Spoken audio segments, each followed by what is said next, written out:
Hi, I'm Lisa Singer, and I am the event editorial manager at Media Post. And welcome to our new series, Insider Summit BTS, where I get the opportunity to sort of pull back the curtain on some of the most influential women marketers today. And with me today is Suzanne Darmory, and she is the Vice President of Integrated Marketing and Creative at Jackson Hewitt Tax Service. So, welcome. So Thank glad you. you joined me, Suzanne. And congrats on the new gig. So this is you've been with them, I think, a little over a month now. 3 weeks. This is 3 weeks. Wow. yes. Awesome. So this is, I mean, talk about that. Because it's part of what I want to get into with you anyway, in terms of, you've worked both on different sides like agencies. You started your own, founded your own agency, and you've worked with brands as well. So and now here you are, Jackson Hewitt, which I didn't see anything in the tax background part of it. So, was this out of the blue? Like, what, talk about this and how exciting this must be for you. It is absolutely. And thank you again for having me. This is so exciting to be here on the series. Yeah, it was completely out of the blue. As you know, I was running my own agency for the last few years, and I was really trying to build that up. Along the way, I saw this opportunity, and it just seemed amazing. It's the ability to take creative and marketing for one of the biggest challenger brands and really just elevate the strategy, the thinking, the creative. So I thought it was an incredible opportunity, and the whole process took from my application till offer was about 6 business days. So it was probably the fastest interview to offer process I've ever had. Obviously, it was a great fit on both sides. They wanted you. It's great. It's never like that. That's not the real world. And I was so excited to get it. And I started pretty much right away after, just to get into the field. Because as you said, I had no tax experience. I have a lot of financial experience. So it sort of parlays into that. Yeah, and it is true. I mean, I think that sometimes when people look, and I've mentioned this before, that cookie cutter image, they sort of have a position available and they sort of expect a certain resume. And there's so many other skill sets that just go into, it's not necessarily that cookie cutter type of person, but all of their skill sets even bring it and elevate it to another level. So I think that's wonderful that they can, see that in you. Absolutely. And I think a lot of companies these days, client side or agency side are looking for the unicorn.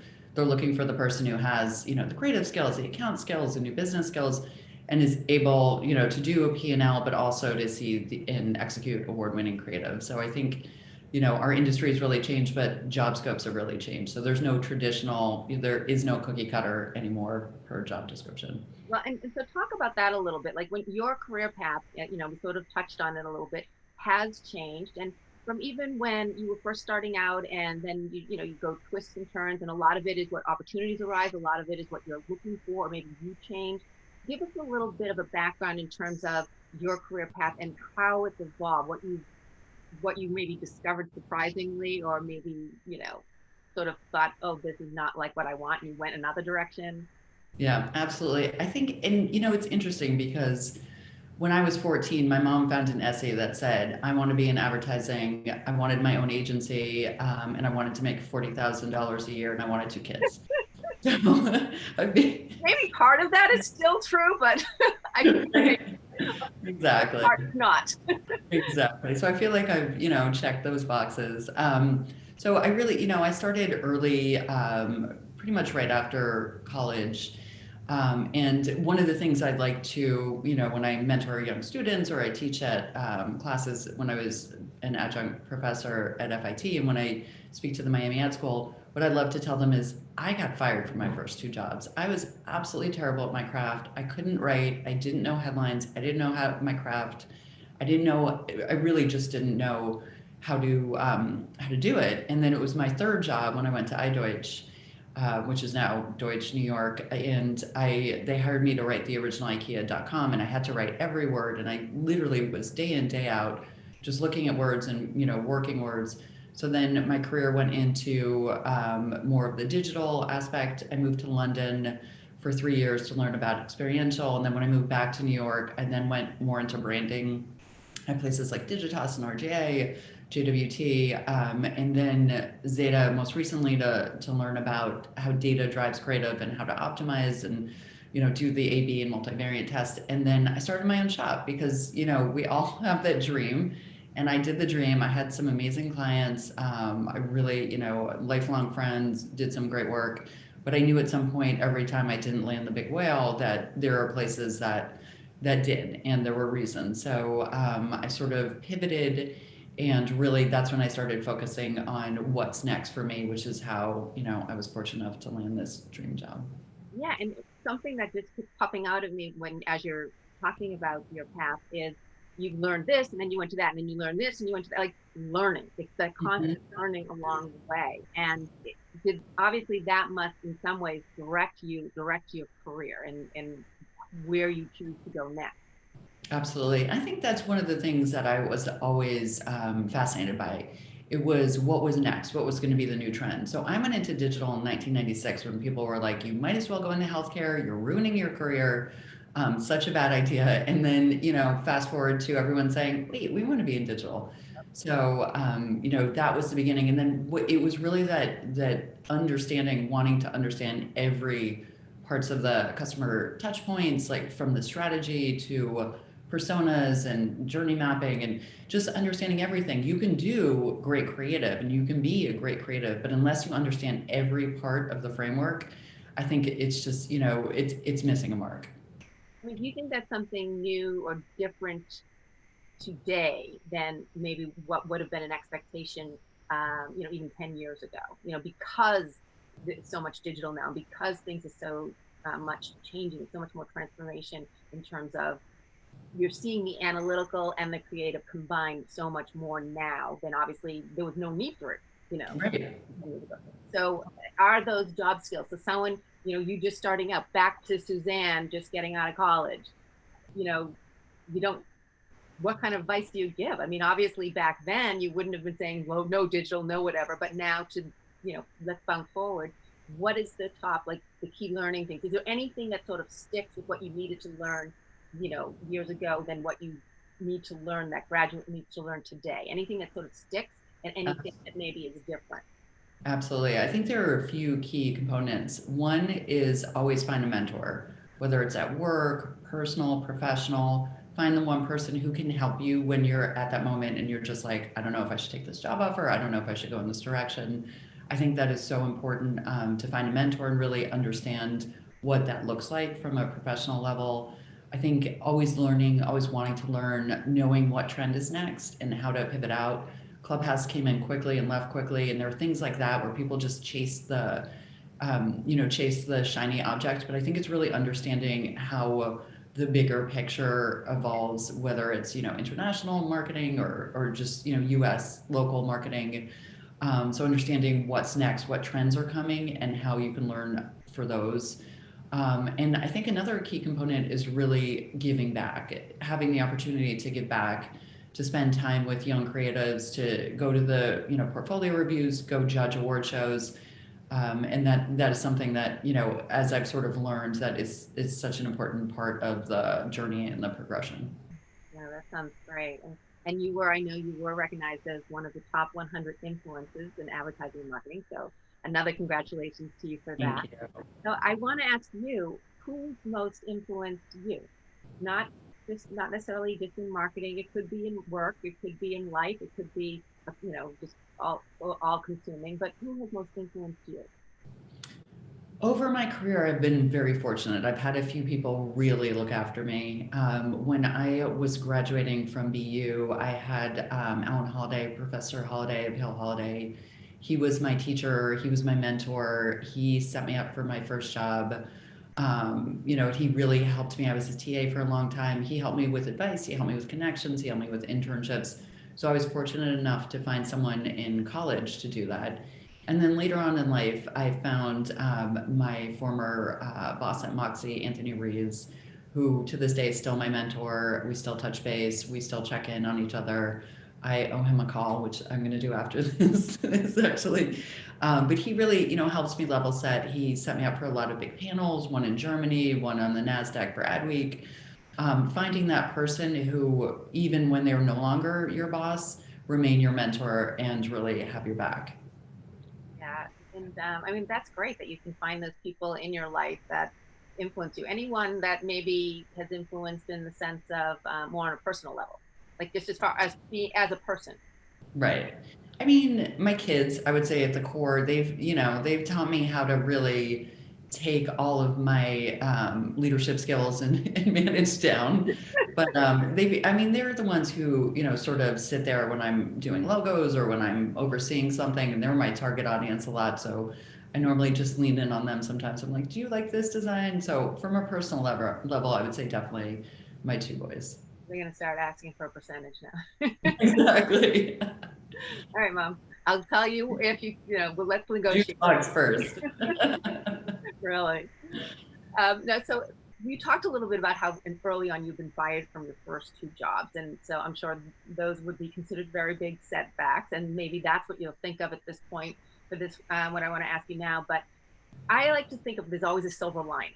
And when you have this awful, horrible thing and end of the world thing happen, and then when you really look back on it, it actually ended up being a good thing. It brought you in a different direction that you might not have chosen or whatever. Do you have, and possibly it is those job firings, and you can go into that a little bit more, or maybe there's something else that's happened along the way, and it sort of ended up being a really good thing. I think those two absolutely were silver linings. The first one, I was, pretty much straight out of college. My portfolio was terrible. I had a lot of recruiters reject me. I had one art director. I went on an interview. He was like, you know what? You're never going to get a job. Leave your book with me, and I'm going to re-art direct it. And a week later, I picked it up, and it was completely redesigned. So then I got my job at Gray, which was amazing. And just knowing, so what I couldn't do speed writing, I couldn't do, huddles, I couldn't do the competitiveness. I wasn't equipped. I wasn't, I would say mature enough to do it, being straight out of school. Second job, I was doing several jobs. I was the art buyer, I was the creative assistant, I was the copywriter, and I was overseeing photo shoots. So I was really stretched thin and I didn't know what to focus on. So again, I didn't really learn my craft as well. But then obviously the third job, all I did was write. And there were only 8 of us in the small agency. We had an account, we had an art director, we had media. So we worked together as a unit, and we did IKEA, which was our big one. And we also worked on Tanqueray. And we did some incredible award-winning work for that while we, along with our other clients. But learning how to sit and focus and really channel the energy and understand a good brief, be able to write a good brief at this point, is what I do a lot. But really understand how to take the strategy, turn it into creative, and then track the results and see how everything is doing. So, that's what I learned in my third job that I think is crucial for setting me up for success. And obviously learning, going and, meeting with some of the smartest people in the industry, having great clients. I think those all sort of helped me my career. Yeah, and I do think that as you said, sometimes those failures lead to, again, it's more learning, or it's more sort of looking inside and saying, okay, what is it that I can do well, and Mm-hmm. do those. So failures can be just as helpful in a person's life as as the successes are. It can be even more positive sometimes, or lead to more positive things. I couldn't agree more. In fact, when I mentioned Germany, I was on a panel and it was all about bravery in advertising. And one of the questions was, "What was your biggest failure?" And the answer is, it wasn't a failure. It was a failure for that specific moment. I did something. My creative team and I did something for a client, and it bombed. But we loved it. It bombed, and we were like, "Why? We loved it so much. Why did it bomb so badly?" So we went into the data and we figured out that we had targeted the wrong audience. So then we took it and repivoted to the right audience, and then it performed really well. So there are times like that where you just have to be brave and say, yes, this is it. This is the solution. And if it fails, think about why. Why did that happen, and how can you fix it? Yeah, no, it's true. And in talking about being brave, I think, especially going probably up the ladder through looking for different jobs, or, when we're younger, we're willing to take more chances. We're willing to sort of, you know, go for that gut feeling as opposed to maybe it's not Right. the logical thing to do. Was there a time when you did that really proved well for you? But also, I'm curious, is it more difficult the higher you get up the ladder to still do that, like in terms of what you think, how you feel? That is a great question. I was definitely, when I was younger, I would take whatever jobs came my way, and that's how I let my career sort of, guide me. And then as I see were more, seasoned in my career, I started choosing what jobs and why.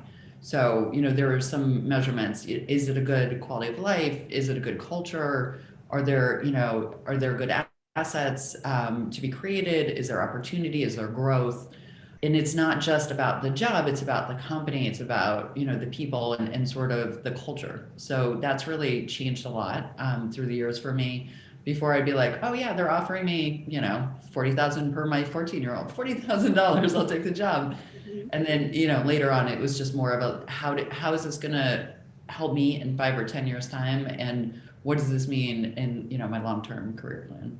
It's funny how you say choosing your careers, and that's something I have to say I've always done. Like even in high school, I would be not looking through the paper. I would be like, oh, record store, I want to go work there, and I would just walk in and be like, and they was like, oh, we don't really need anyone, well, maybe for one day, and then it would turn into something, or so I always kind of had that aspect, which you know, good or bad, it's definitely worked in a lot of ways. In some ways, maybe I just I should stay put a little bit. But anyway, I find that, once you find somewhere where it's a good fit, Hmm. then that's worth pursuing. That's worth putting all that energy in. And then once you are there, making it work. So I do think that that's something, we kind of, learn as we go. But, for whatever reason, I was brass enough in high school to kind of do that. But, so I think now here at Jackson Hewitt, I mean, obviously you're only, 3 weeks in, but what is it like, at this point, like sort of when you jump in, like, do you sort of say, okay, this is what we're going to do, and I have all these great ideas? Do you sort of lay back a little bit and say, okay, let me learn a bit? Like, what's the mentality here when you start a position, like in such a high position, but but you're very new to the position, so it's kind of a mixture. Absolutely. I mean, what I tend to do and what I did when I joined 3 weeks ago was spend the first week meet and greets, learning about the background, learning about the information, what are the brand guidelines, what is some historical creative work that we've done, what's some marketing work, and really just understanding and digging under the hood. So I spent the first week really doing that and getting to know everybody, where they fit in to the model, and how I could collaborate with them. And week two was a bit more like, okay, what can we do? Now that it's week three, it's, rolling sleeves up and like, okay, let's do this. We have a photo shoot in 2 weeks. We have a TV shoot 2 weeks after that. How do we get everything done? How do we hire the right people for the open positions we have? So now it's, getting everything. This is heading into our busy season. We have 600 assets due, I think, in the next few months. So this is heading into a very busy season. So really it was, I like to take the approach where you listen at the beginning and hear what people are saying, because you can understand what the real need is. And sometimes a job description isn't the job description. Sometimes you have to morph it into something else, where you say, okay, yeah, this is my title, but really what I'm going to do to it is this to help the company and the brand. Yeah. And I also want to talk about just in terms of the responsibility of marketers a little bit. Do you, Mhm. or do you even feel that? Like, we are seeing consumers now, people now just wanting to see brands to step up, to be more inclusive, to, stand up for the causes that they believe in. But it's not always easy for certain brands, and Mhm. some larger brands especially, and so everyone kind of has to do it at their own pace or where they are in the journey. What do you feel, though, as a marketer in a position that you're in, is your responsibility, or a marketer's responsibility? Not Let's not just put it on you, but just, is there some there where, okay, yes, it's important, and what people are seeing, what we're showing, that in mind, keeping in mind also you have to look at your bottom line. So, like, how do you sort of balance those two? That's it. That's another great question. And to answer an upfront question, which I would like to say is that one of the reasons that I did join Jackson Hewitt was because they are so inclusive. There's so much diversity at every level in every capacity, and that was one of the things that attracted me most to them. I think it's, it's wonderful to see a company that does that at its core. And I've seen a lot of examples where they're not diverse or inclusive. So that was one of the reasons that I joined. Yes, brands need to be inclusive and diverse. However, it feels too forced, and there's a fine line between being authentic and getting a message out in a relevant, authentic, and human way, as opposed to just getting a message out to be there with all the other brands. If there's a day that everyone's celebrating, if somebody is inauthentically jumping in, it shows. And I think people, it resonates and it often backfires. Right. No, and that's very true. You can't just sort of jump on the bandwagon.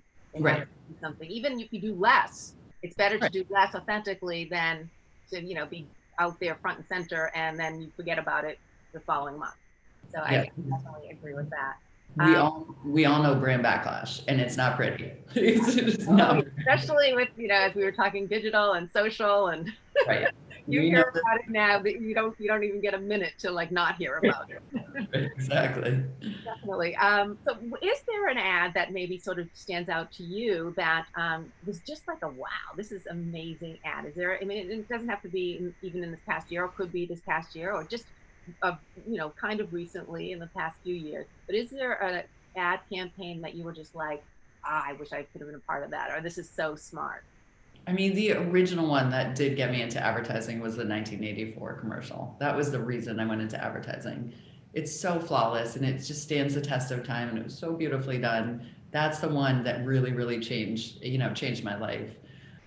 There are so many good campaigns out, and so many I think it's more, as opposed to a campaign, it's more the brands, which brands are really excelling in the play in the marketing space and the advertising space. There are just so many, but there are so many who are playing it safe as well, just due to the constraints. I feel like last year was a bit of a wash due to COVID. There was a lot of backlash for basically everybody doing the same spot. It was all the same stock footage. It was all the same music. Everyone had masks on. It was all about safety. So I think last year was a bit of a wash. I'm excited to see what's coming out this year with everybody coming out of the pandemic and really moving forward to the next chapter.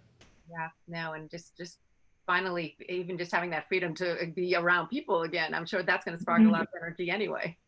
Right. Now, how about you? Do you have any sort of passions or obsessions, sort of your guilty pleasure? I'd like to ask this. Is there something that you maybe do behind closed doors? And I'm not trying to get into that. I'm in that much. Different. That's a different topic. Like for me, I'll have like my wine and watch my Hallmark movies, like it's like that's my, so what guilty passion do you have? Well, I've run out of things to do in my house during COVID, so I actually turned one of my kids' playrooms into a karaoke room. So we're calling it like a speakeasy. I put a red velvet robe. I had a sign made that says "Trust me, you can dance vodka." Like I've really just turned that. So that's I mean, karaoke is really my guilty pleasure. So I've decided to Do this embrace it. karaoke in public? Like Yeah, listen. you have the voice? No, terrible. It's so fun. I should have brought I with someone I did some singing with jingles with another person I spoke with, and I can't carry a tune, so that will probably be hard for some people to watch, but no, I would have thrown that out. I would have thrown in some karaoke songs. Hey, all right, we're right here. Let's do some jingle karaoke. Let's see if I can off the cuff. All right, a favorite jingle that you can think of. What name it? Just sing it, please. Oh, I'm not singing today. Oh, I'm on my water so far. karaoke is ready. It's a favorite. I mean, so back in the day, I used to write the B&H radio commercials, and I feel like their jingle that will never get out of my head.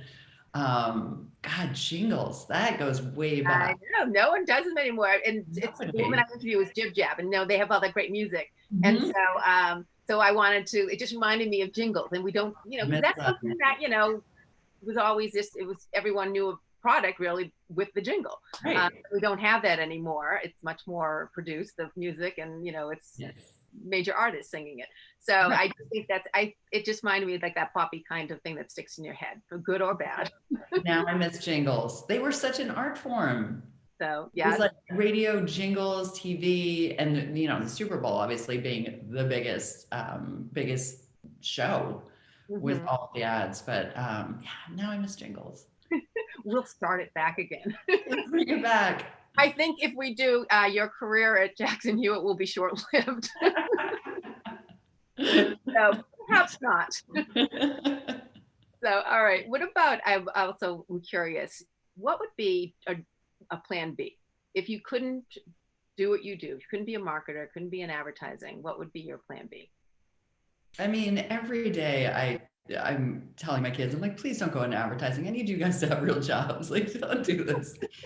The one thing I would have done is, had I gone back in time, I would have absolutely been some kind of ologist, like dermatologist, like some ologist. I feel like they have like the real career paths, and that they are set for like our our industry has just been like, this. And so any kind of like ologist probably would have been a thing. You're so true. I mean, you look at the most successful marketer or in our industry, successful person, if you look at their resume, it is very shorter jobs compared to maybe an ologist type of, Right.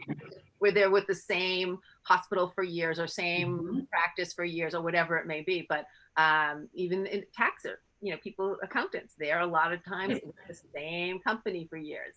But then most people in marketing and advertising, for whatever reason, whether it's just always looking for that next spot, or maybe went out of business, whatever. So I do agree. You have to be creative when it comes to working in this industry. Absolutely. There are a lot of pivots because there are a lot of changes every year. I mean, nobody expected last year. And I think last year was one of the biggest years where obviously everybody level set with, remote working, remote brainstorms, remote photo shoots. I had to do remote photo shoots, and everything was remote. We had to pivot. So every year, as the world evolves and as our industry evolves, like we all just need to stay on board and stay ahead of that. Yep, keep changing, and in some ways, it's why we do it. There is an inconsistency, but at the same point, you love that wondering what's down the road next. So I think that's Exactly. really, And uh, really to answer your question, I don't know what I would do if I wasn't in this industry. you would start an ad agency. Oh, right. So, and just finally, the only one last thing I want to ask is there something that you do in your daily life that you think makes you better at your job? And I don't mean necessarily as a marketer per se, but just better boss, a better coworker, whatever that may be, colleague. Absolutely. I mean, the one thing I do is immediately I check my calendar for the day. So I know what's on tap. I know what to expect. I sort of manage my own expectations, knowing that there will be variables, right? We can all try to hold on to our calendar. I think about 80% or 70% of holding it correctly is a good day, because there are variables. It could be, a meeting came at the last minute, or, a kid needs to be picked up, or some kind of variable that you just can't control. So that is the thing that I think sets me up for the most success, is trying to get my head around, okay, what's my game plan for the day? I know in no day will I be able to finish everything I'm supposed to do, personally, professionally. So in my mind, this is a successful day is really doing one thing well professionally and doing one thing well personally. And if I can do that, then I feel like the next day is going to be equally as awesome. I have to just on that, written calendar or electronic calendar. Electronic.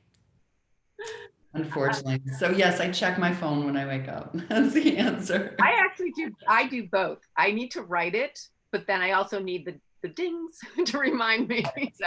But I have to, like, because I have all these calendars from years, so then I can always go back and, oh, that person or this, or so I'm a little old school and also new. I love it. That's awesome. I'm going to start doing that. I have a lot of post-it notes and I have a lot of journals, and I do a lot of writing in journals, and I'm like, what did I write?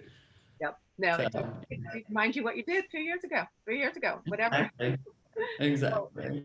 Thank you so much, Suzanne. This was awesome. I really appreciate you talking with me. And thank you for watching. And I want to just remind you that we are here every week. We're going to have a new person I'm going to be interviewing and talking with, and just having a conversation just like I just had with Suzanne. So if there's someone that you maybe want me to feature, please let me know, and just any comments you might have.